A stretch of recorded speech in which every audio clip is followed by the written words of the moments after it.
Hari ini gue kedatangan tamu spesial, Pastor Juan Mogi.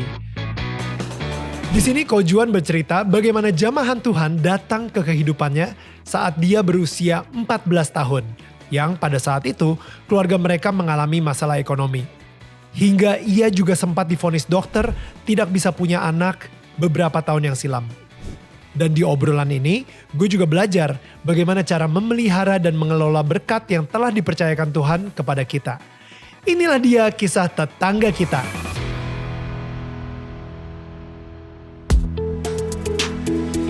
Hai, ini gue Daniel, tetangga kamu. Di sini gue akan ngobrol dengan tetangga gue tentang perjalanan hidup mereka dari kacamata spiritual di saat mereka mengalami situasi tidak pasti dan kekhawatiran. Sampai bisa kembali bangkit menjadi orang yang lebih kuat dari sebelumnya. It's gonna be very exclusive and inspiring. Hey, what's up semua tetangga-tetangga gue yang gue sayangin dan gue cintain. Well, seperti biasa kita kembali lagi di Daniel Tetangga Kamu. Dan gue juga pengen promoin dikit nih. Ini baju yang lagi gue pakai ya. Ini adalah official merchandise dari Daniel Tetangga Kamu yang sudah ada di Tokopedia. Langsung aja tinggal cek atau search DMN official merch. Atau lu bisa langsung ini nih, foto QR code ini. Dan itu akan membawa kalian langsung ke webpage-nya. Anyway guys, sekarang ini without further ado, this is Pastor Juan Mogi. How are you, Pastor? Baik. Aduh, Ko Juan, you know, it is such an honor, seriously, to have you here sitting on the sofa in our apartment. Thank you so much. Thank you so much for your time. Sama-sama, senang juga. Thank you for having me. This is one of my bucket list kali untuk bisa ngobrol sama Pastor Juan. Karena kita sebenarnya udah keep in touch itu mungkin sejak dari gue rilis film Susi Susanti tahun 2019. Ya. Dan abis itu gue kaget banget tiba-tiba ada testimoni dari Ko Juan tentang film Susi Susanti. Dan abis itu malah dibawa sebagai khotbah lagi, trailernya diputer di jemaatnya di gereja Gilgal gitu. I'm like, wow, I need to meet him. Cuman akhirnya baru ketemunya sekarang gitu. So thank you so much for making the time. Sama-sama. Yeah, but how are you? How are you? Baik. Yeah, but so Pastor, gue pengen tahu cerita hidup lu sih, actually, karena you know your origin story. Biasanya kita di sini selalu ngomongin soal you know masa kecil dan how do you become a pastor sekarang ini of a mega church yang actually my inner circle tuh banyak banget yang ke Gilgal. Adik gue sama istrinya dan anaknya, manajer gue itu ke Gilgal semua dan I feel like wow, gue sendiri juga pernah ke Gilgal and I truly enjoy the service gitu. So I'm just wondering, like from like nggak mungkin dong kalau misalnya Pastor Juan tuh kayak begitu lahir, I will one day become a pastor. Like what was the cita-citanya waktu kecil dan lain-lain? Oke. Ini panjang banget ya karena saya coba bikin seringkas mungkin. Jadi aku lahir di keluarga papaku pengusaha. Saya lahir di Jakarta. Papa saya lahir di Manado, mama saya lahir di Bandung. Aku Jakarta. Lalu yang saya ingat waktu kecil adalah hidup kita enak. Tiba-tiba di satu titik kenapa jadi susah? Rupanya tiba-tiba ada sebuah krisis ekonomi yang diizinkan terjadi. Sekarang bahasanya udah beda. Kalau dulu gak ngerti kan. Untuk menarik papa saya itu kenal Tuhan. Wow. Karena menurut dia, ini dari ceritanya, dia bisa berhasil, teman-teman yang lain itu cuma paling jadi direktur di perusahaan ini. Dia bisa bisnis sendiri, dengan modal sendiri, dan berhasil. Dan ukuran berhasil kan beda-beda ya. Itu tahun 77, saya lahir tahun 73. Jadi tiba-tiba hidup berubah. Kita mau sekolah yang biasanya semuanya ada mobil, ada supir, lain-lain, nggak bisa. Terus kita harus pindah rumah karena rumah-rumah mau disita, kita nggak tahu mau tinggal di mana, mau makan apa besok nggak tahu gitu. Tiba-tiba kok jadi susah banget. Ke sekolah kadang harus jalan kaki, ada duit sedikit naik beca, kita kan bertiga kan, bersaudara kan. Terus becanya terguling karena kita gede-gede kan badannya kan. Terus sampai velgnya tuh nekuk. Banyak banget ceritanya. Nah tapi di titik itulah, di titik sulit itu papa saya ketemu Tuhan. Papa saya ketemu Tuhan. Nah otomatis anak-anaknya itu juga ikutan walaupun masih KTP istilahnya. Nah yang terjadi adalah waktu saya bertumbuh, saya tuh pengennya jadi pengusaha. Karena keluarganya papa saya itu banyak pengusaha. Karena kan sekeliling membentuk kita. Saya memang dari dulu pengen gitu. Jadi saya kalau beli buku, baca artikel semuanya tentang business, management, leadership dan lain-lain. Dah singkat kata sekolah SD, SMP, SMA, kuliahnya sambil bisnis dong udah pasti. Nah waktu saya mau ngambil bikin tesis ya kan sebelum kita di wisuda kan harus tesis. Saya praktek kerja. Jadi pemikiran saya pengen cari pengalaman dulu, nanti baru bikin bisnis sendiri. Tapi di tengah saya kerja, kok di hati ini ada suara, saya percaya itu adalah dari Tuhan. Kamu kerja bagus, kamu bisnis bagus. Tapi kalau semua yang bekerja dan bisnis bertobat, mereka akan pergi ke gereja, siapa yang layani mereka? Wow. Lalu di situ saya mikir juga ya, Tuhan tuh seperti ngomong begini bahwa bisnis itu pelayanan. Bekerja sebagai profesional pelayanan. Cuma beda bidangnya aja. Betul. Nah di situ saya udah mulai ada getaran-getaran di sini. Nah waktu kita harus pindah kan rumah kecil tuh. Jadi saya dengerin papa mama saya pagi bangun udah doa, muji Tuhan, nyembah Tuhan. Ada satu doa yang saya gak suka sekali. Karena bilang Tuhan biar anak saya Tuhan jadi hamba Tuhan. Dipakai Tuhan dengan luar biasa. Sudah bilang saya gak mau ya jadi pendeta ya. Karena saya gak pernah melihat sesuatu yang oke tentang gereja. Kalau bisa gak ke gereja lebih bagus. Dengerin pendeta khotbah ngantuk. Orang ngomong apa. Mudah-mudahan pendetanya gak denger ya. Tapi maksudnya mungkin karena belum lahir baru, beragama. Nah akhirnya di satu titik saya memutuskan tahun 90, saya lulus 93 Oktober. Saya bilang begini, Tuhan aku mau lepaskan semuanya. Aku gak jadi lagi pebisnis. Tapi saya mau untuk melayani Tuhan sepenuh waktu. Wait, that's too fast. Gitu ya. Ini terlalu lompat ya. Kayak tadinya wah gue gak mau jadi hamba Tuhan, gue gak mau jadi pendeta, tiba-tiba aku lepasin semua bisnisnya. Dan what happened during that time? Oke, kalau gitu saya agak mundur lagi sedikit ya. Nah berarti di umur 14 tahun sebetulnya saya mengalami sesuatu. Jadi seperti tadi saya cerita, gak suka banget. Papa mama saya sudah dijamah Tuhan dulu lewat kesulitan hidup. Dan diajakin ke persekutuan doa. Dulu belum zamannya itu ada gereja lokal yang benar-benar pembaharuan yang seperti sekarang. Jadi hampir Senin, Selasa, Rabu, Kamis, sampai setiap hari ada persekutuan doa. Kita diajak. Dan karena papa saya saking cinta Tuhan, itu orang-orang yang nolongin dia juga bingung. Bukan siapa-siapa, kenapa orang-orang pada datang nyari makanan, pagi dapat rantangan, malam dapat rantangan, terus nawarin tinggal aja di rumah kita karena saya cerita tadi kita nggak punya rumah, pakai aja mobil kita. Di situ dia kebingung-bingung. Yang dia tahu orang Kristen kan nggak seperti ini, tapi pada kenyataannya kok baik. Jadi itu hari dia punya pandangan tentang orang Kristen tuh kurang, suka minta sumbangan lah segala, tapi ternyata sebaliknya sangat sayang, memberi. Nah di satu titik, jadi diajak terus saya itu percaya firman yang keluar dari mulut Tuhan gak kembali dengan sia-sia. Di sebuah pertemuan kita lagi duduk, tiba-tiba kok kali ini beda nih kebaktiannya. Saya ngerasain sesuatu yang berbeda, kayak ada panas ngalir. Terus air mata saya ngalir, saya ingat saya sama adik saya. Terus nangis gak bisa berhenti. Terus saya pegang papa saya, kenapa nih saya? Dia bilang kamu lagi dijamah Tuhan. Gua kagak ngerti apa tuh dijamah Tuhan kan. Tapi semenjak itu berubah. Saya tuh senang banget baca dari kecil. Jadi buku saya tuh ada ribuan. Tapi gak pernah buku gereja, gak pernah ada Alkitab karena ngantuk kan. Buku bisnis lah kebanyakan. Pokoknya ya bisnis lah, buku-buku. Segala macam buku saya beli. Jadi kalau saya dapat uang, saya pengen selalu ke toko buku. Dulu tuh cuma ada Gramedia, Gunung Agung, Gunung Mulia kayak gitu-gitu. Beli buku semuanya, habis buat beli buku. Tiba-tiba yang dulu kan kalau keluar kamar ditanya, udah doa belum? Udah belajar kitab belum? Ya kadang ada bohongnya sih, belum kan. Karena itu kayak sebuah arus doa. Tapi tiba-tiba lahir hari itu kok pengen doa ya, pengen baca firman ya. Kayaknya sekarang kalau ke kebaktian kapan lagi ya. Terus bukan hanya gitu, kalau ngelihat orang lagi misalnya masukin badge nama ke kantongnya, gulung kabel.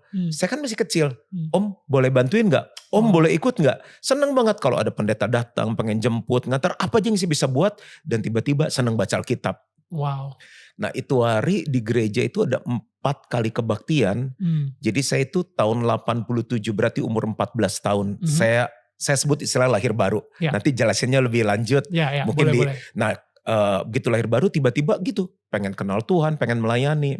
Nah, saya mulai bawa teman-teman saya ke Tuhan. Kan nggak punya mobil, terus belum punya SIM. Jadi di sekolah itu saya pakai uang tabungan saya. Jadi pakai taksi, jemputin teman ke gereja satu persatu. Lalu begitu mereka haus, saya kan gak bisa khotbah. Jadi dulu masih zaman tape recorder, saya pinjam kaset-kaset khotbah papa saya, kita ngumpul, saya play. Jadi sebetulnya gue kayaknya dulu udah yang online gitu kayaknya, cuma pakai tape recorder. Jadi mereka ngedengerin pada terima Tuhan Yesus, pada ke gereja. Nah terus tuh ke SMA, ke kuliah. Waktu ke kuliah lucu deh.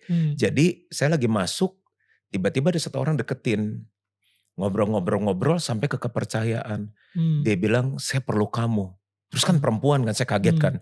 Dia bilang gini, saya tuh udah mau lulus. Saya punya beban sebelum saya lulus.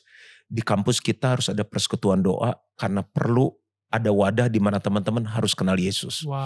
Saya juga kan masih culun-culun, gak ngerti apa-apa. Nah itu mulai lagi. Kan tadi kok cepet banget ini mundur kan. Mulai dari kita berdua, teman-teman kita satu persatu. Sampai waktu saya tinggalkan kampus dari tahun berapa saya cerita ya. Sampai lupa. 94 saya lulus. Itu kurang lebih ada 100 orang di persekutuan doa. Dari 2 orang? Dari orang. Itu Kojuan yang kayak mulai khotbah. Maksudnya antara inilah sharing-sharing segala kayak gitu. Gak bisa khotbah Daniel. Jadi kita mulai, saya bawa gitar, main lagu-lagu. Jadi engkau bergitar. Terus bilang lagu apa nih? Saya bilang lagu ini judulnya. Siapa yang nyanyi sih ini? Siapa itu ya? Saya bilang sih ini penyanyinya. Oh ini lagu gereja ya katanya. Anak juga ya katanya. Mulai ngumpul 2, 3, 4 gitu. Ratusan. Jadi dosen-dosen pun mulai kenal Tuhan. Ngalami Tuhan, mulai ke gereja. Gila. Nah baru ini kan cerita yang kepotong tuh sampai akhirnya saya harus magang kerja. Nah magang kerja itulah tiba-tiba kok di hati saya tuh firm. Yang tadi saya benar-benar gak mau jangan. Dan waktu saya pun pelayanan di SMP, SMA di kampus itu gak ada niat jadi pendeta. Gak ada niat pokoknya saya mau cari pengalaman jadi profesional. Baru saya mau rintis bisnis saya sendiri. Kan pelayanan juga kan.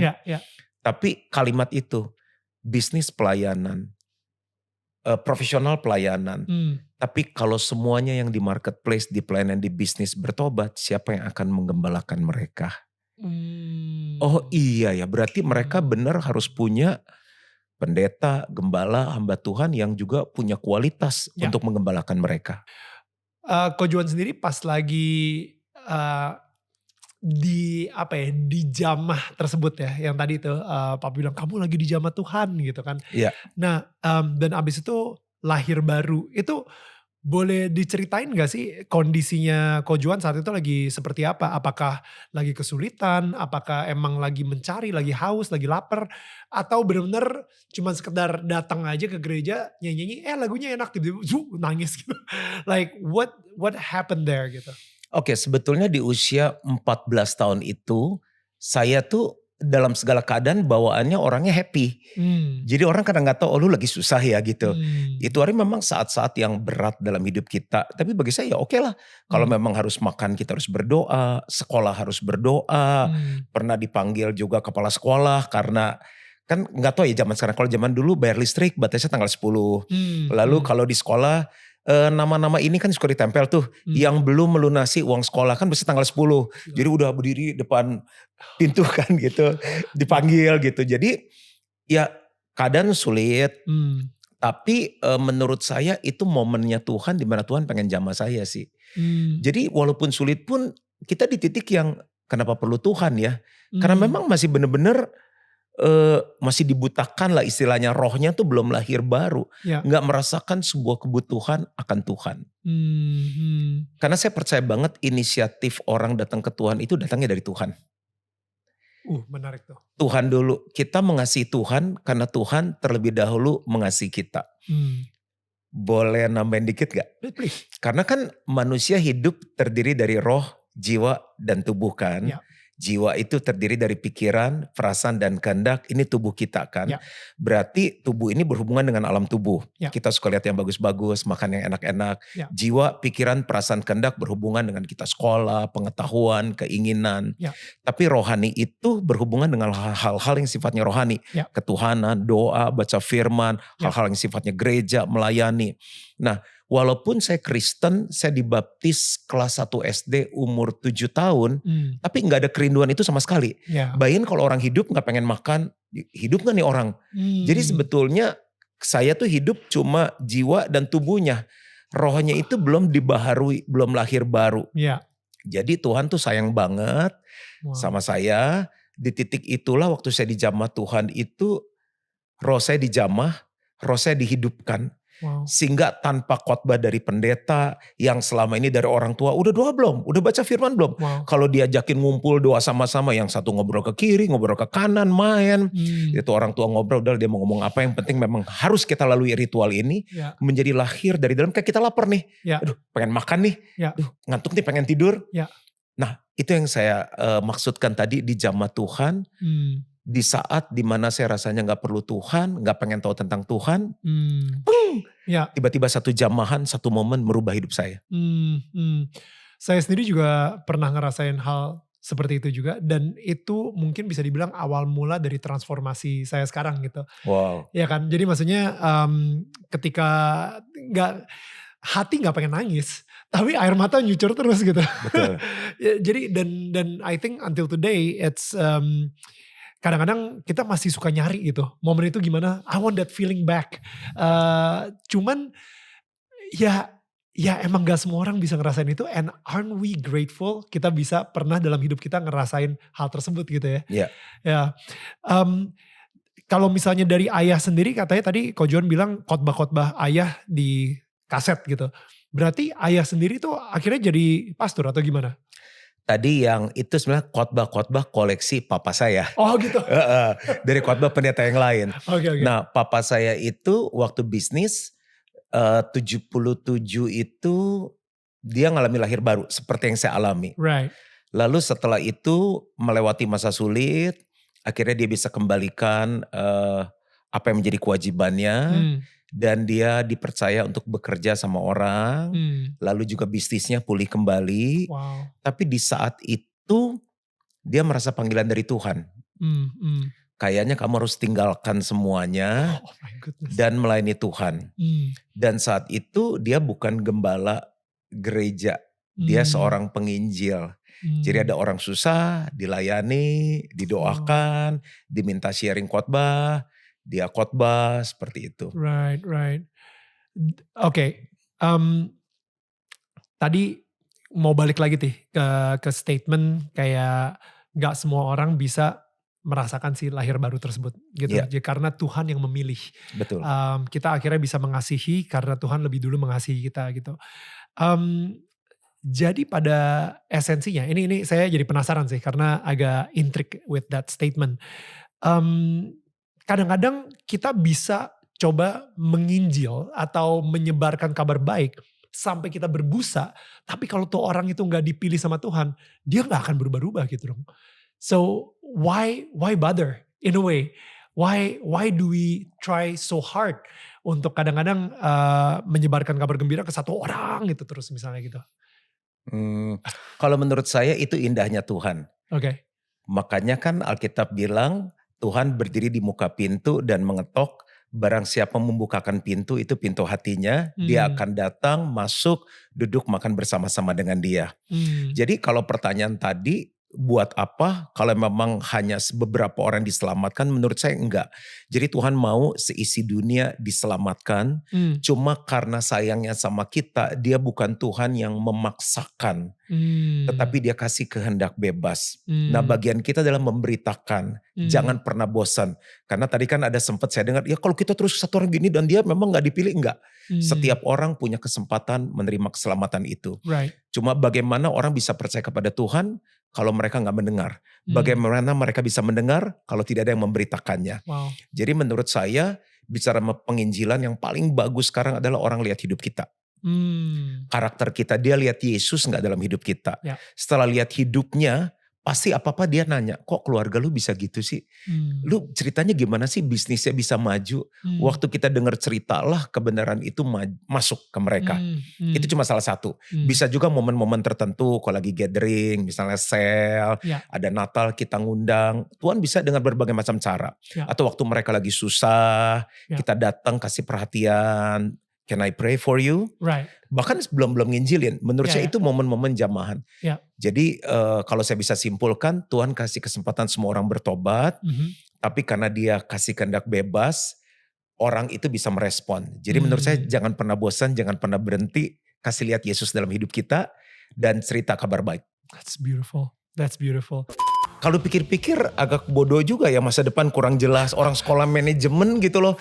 Job desk-nya apa, masa cuma, ya kerja lu sekarang apa? Ya disuruh-suruh. Kan hamba Tuhan kan, pelayan kan. Iya betul juga. Disuruh-suruh. Tuhan kasih visi bagi Gilgal, setiap orang yang masuk kita akan gembalakan menjadi jemaat yang kuat. Jadi itu mereka disunat